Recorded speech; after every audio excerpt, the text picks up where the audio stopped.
Hello everybody, hello everyone. This is Mita. It's Mita speaking, your astrology journalist, because I break the news before the news even happen. Now today we're talking about Gabby Sidibe and Brandon Frankel. First of all, when it comes to their progression, I'm just gonna say it in a one-liner. Let's hope everything is going well in their marriage at this time. And if it's not, prayers to them or towards their love and their marriage and their family at this time. So yeah, let me just summarize it like that. And send light, send love, and wish them, the best, and that they get through this period in their marriage or in their relationship at this point. That's all I'm going to say. And now let's get into the standard normal synastry that everybody does, right? And per usual, everything is alleged, speculation. This is astrology, just reading what the planets have written. That's all it is, right? With that said, they do have nice aspects. Like, they really, really do have nice aspects. And they, oh my gosh, they have a lot of trines, necessary conjunctions. I'm seeing oppositions, but like nice oppositions. They do have the ideal aspects, really. I enjoy what I see. And they have like one or two in conjunctions, which is nothing. But it is critical because one of the in conjunctions is actually their Venuses. So basically, she's got her Venus in conjunct his Venus, and this is not really ideal in terms of the Venuses. Like with the other planets, okay, no problem. But when it comes to Venuses, well, we need a lot of work here. But because they have all the necessary glues and trines, oh la la, this one, it just becomes a walk in the park. It becomes an easy thing to deal with. With that said, it also means that, there is contention sometimes, but because there is so few negative things here, you can tell that they work things out. They always try to work things out, which I hope right now at this moment, they're remembering that they can work things out, and they have the support of the nice aspects, right? And of course, they were going to have babies. They were going to have babies. They are born to have babies together because they have a beautiful trine of their moons. Oh, when you see this, you know that there's going to be a desire to have, boobies, babies, and the planets are saying, hey, why not? Why not? The nurturing planets are saying, yep, yes, let's go for it. And on top of that, her Venus is trine with his moon. Ooh la la. Then the same Venus is trine with his Saturn because he's got a conjunction of Moon, Saturn, and the polluter. Now, because of that polluter, this is where you see that there's contention sometimes, there are fights sometimes, disagreement, but come on, We can work this out. We can work this out. Ooh, Yara hot. I am re-recording because just as I was done, about to press done, boom, gone my recording. Oh, guys, hey. But anyway, so they do have a glue. You know what I always call a glue, right? Well, everybody who listens to this channel, you know what a glue is now. It's Saturn and the moon. And they have that. And as I always say, it doesn't necessarily say you guys are going to be happy. It just says there will be a serious undertone in this relationship. This is not a one-night stand. This is not a hello, kiss me, boom, boom, boom, bye. No. Saturn doesn't play like that. This one is like, hey, hi. I have an intention. Well, I'm available for it. Because at the same time, they have a conjunction of Saturn because his moon is with Saturn and Pluto. Again, that Pluto talking about the contentions that I talked about, but again, which relationship doesn't have problems, right? Not yours, not hers, not his. All relationships have something, right? Because when you put two people together, you are merging two different backgrounds, two different perspectives, two different ideologies, and they have to work it out to form a relationship. That is the goal of a relationship.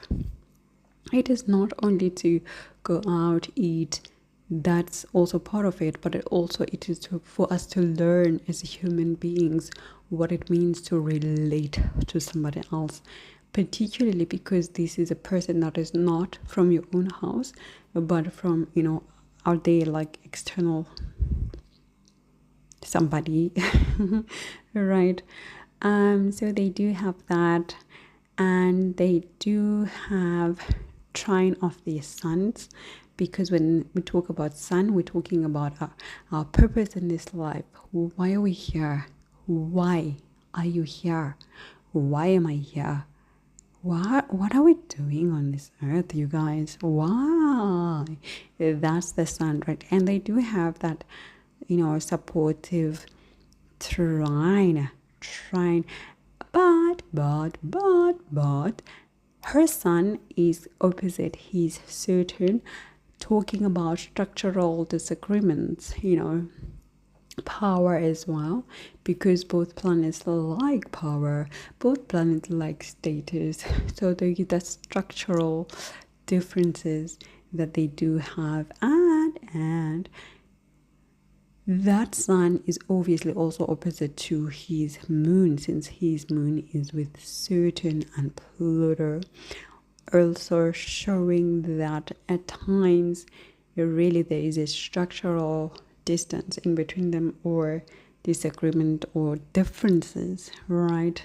Now, when it comes to semi-sextiles, they do have, for example, like her moon is semi-sextile, his Venus here. I don't mind this one because this is moon and Venus. They're all about servitude. They're all about offering something, doing for you. I do for you, you do for me. I do for you, you do for me. And they don't mind. I mean, these are planets that are nurturing by nature, so they don't mind giving. They don't mind giving as much as they can, right? And of course, when something is given to you, you don't mind receiving. So they do have that. Now, I don't know if I'm repeating myself, but they also have, there are in conjunction of Venuses. Maybe I already have that saved because I lost my recording, but with the in conjunction of the Venuses is showing that they had to kind of like learn how to accept each other's ways of loving. Learn what it means to adjust to your needs, to what you define as a love. What are you what's love for you? What is love for you? Yeah. So they had a lot of trouble adjusting to that because they also have a square of her Saturn to his Venus. Obviously, this one can also talk about the inavailability. One of them is not available most of the time, within the home or together in one space. And at the same time, that ideal love, they have a different way, like a different vision, like a different way of even expressing the love. Because, for example, she's got her Venus in Gemini with Rahu, and he's got his Venus in Capricorn. For him, he dates seriously, and he dates because he wants to get stability, he wants to get status, he wants to get a higher social climbing ladder, right? That's why he's dating. He wants to be serious, he wants to be traditional, he wants to marry, but he wants to marry a good girl with a status, with a higher bank, and she's got all of that. But for her, she's dating to have fun. She doesn't mind dating different people. She doesn't mind exploring. She's open-minded when it comes to love and all of these things. And of course, because you see what I've told you in one of my videos of the foreign people that you date, or people who are different from you, and she's dating a Caucasian, she's an Afro girl dating a Caucasian because her Venus is in Gemini and it's with Rahu, right? So you see that. Now they have oppositions, and of course oppositions nice depending on which planets are being opposed to each other, because they, for example, they have Mercury opposition. Her Mercury opposes his. Here it's nice, it's bringing up debate, like they don't always agree, they debate, like they don't fight, no, they debate. They like, you have your different idea, I have my different ideas, and when we put them together, they make a big nice idea. So that's what it is. So not all oppositions are bad. So yeah, don't fear all oppositions. Not at all.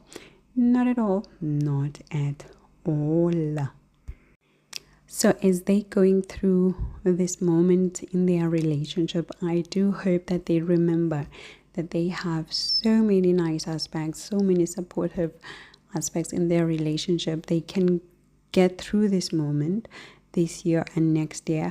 They should not let things get in between them, right? And I do see that there could have been distances sometimes, because he's progressing Saturn conjuncts with her Ketu, and when you get this, there's always a distance. So maybe it could have been because of work, or they decided to live apart, like you stay in your own house or apartment, I stay in my own house or apartment, and then we meet at certain times, right? So they could have had a structure, an ongoing structure like that. And if they do have that, then it's fine. Whatever they're going through now, they can go over it. Because sometimes when you see in your chart that you're go through a tough time in your relationship, you can say, babe, I love you, okay? I don't want to break up with you. I love you so much. I want to keep you. I want to keep this relationship. I like looking at your eyes. I like how you look at my eyes. I like how you look at me. I like how I look at you. I like seeing you in the morning. So I don't want to lose you. But because I see in this chart that we're going to go through a tough time, and I remember what Mita said on her channel, Synastry Expert, that when Ketu is about to hit Venus or there's going to be Saturn and Ketu. There's going to be some strife coming. So, babe, okay, I'm just going to choose voluntarily to give us a distance so that Ketu can be satisfied and it doesn't force the detachment upon us, but we detach us by ourselves, right? And then after this time is over, I'll get back to you. I'll come back home, or you come back home, right? But remember, Rahu is active. So when you decide to have a distance, Rahu could take place. What does that mean?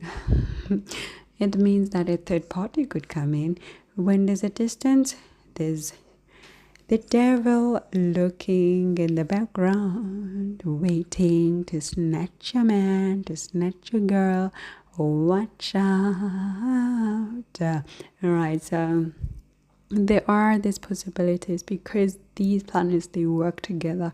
When one is distancing, the other one is introducing a feeler, a seed feeler, right? So there are those things, but of course you have to align with your chart, work with your chart, because not everybody is a cheater. Not everybody is a cheater, particularly if there's a certain aspecting this Rahu here. People could just throw themselves on your man, on your girl, and your girl is like, hey, hey, hey, hey, hey, hey, hey, don't tempt me. I'm married. What are you doing? Hey, ooh, I'm gonna pray. What is this thing? Let me pray. Ooh, you're a god. You're a hot. Right? And then the Rahu does not get the effect. And then sometimes, if you see that this is gonna happen, you introduce the Rahu. When you introduce the distance and say, babe, I love you, I have to go, we have to have a break, oh, I'm gonna go to my mom's for this time. You don't even have to explain. You can just, choose to go on holiday with your girls, with your mom. But at the same time, you must leave something that will be a Rahu at home. What is that? You could buy something, a gift that is foreign, and you gift your person before you leave so that the Rahu is satisfied and also the Ketu is satisfied. And then the planets are saying, you learned to detach by yourself, and at the same time, me, Rahu, I got to feed myself as well with luxury, something foreign. So I don't have to go and look for a human being, a third party, to satisfy my taboo desires. Because remember, Rahu is about desires, fulfilling the desires, co-ruler of the 11th house of desires and wishes.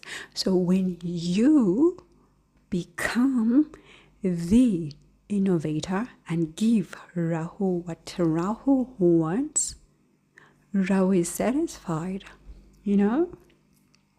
Sometimes I do give this remedy to some of the clients, and I always hope that they do it, because it's it's something easy to do, but it works a lot. Like, it works really huge. Like, it makes a difference.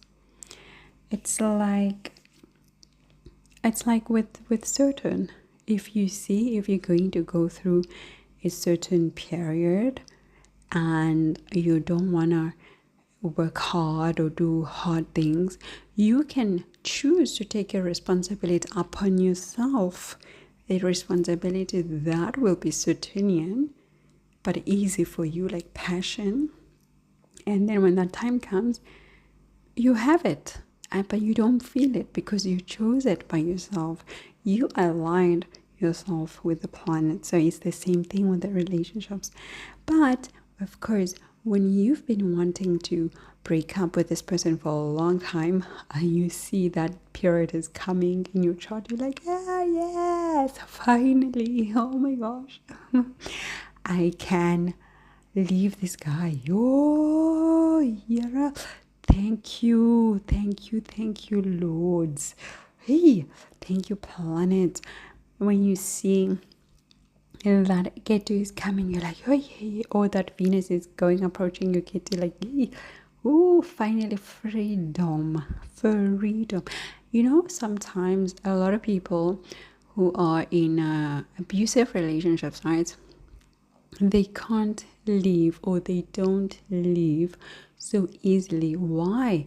Because yes, there's like in the physical form, it's the toxic vibe. But when you study the planets, you will see that there's still certain active binding those people together, right? And then when Ketu is coming, or Venus is approaching Ketu, then you see that finally that person has left the marriage or the abusive relationship, and you're like, whoa, finally, she did it, he did it, wow. But it was all the planets doing it, right? So again, these things you need to be aware of. You need to follow your chart. It's like with your chart, it's not something you read once and then you forget about it. It's like your chart. It's like your journal. Like, how's your schedule today? That's how it's like. How's your schedule today? Oh, I have moon passing my second house. That's your schedule for today. So you already know, okay, I have moon passing my second house, so maybe I'm gonna get money today. Maybe I'm gonna, cook a nice meal today. It is your schedule. It is what's happening to your life, right? So all the best to Gabby and Brandon at this time. Sending love, light, and they should get through it. And of course, I forgot to say everything is alleged, right? I think I did say, but because I deleted my stuff. So anyway, everything is alleged from the get-go. But for now, I'm going to say thank you. I will chat to you soon. Happy and ciao.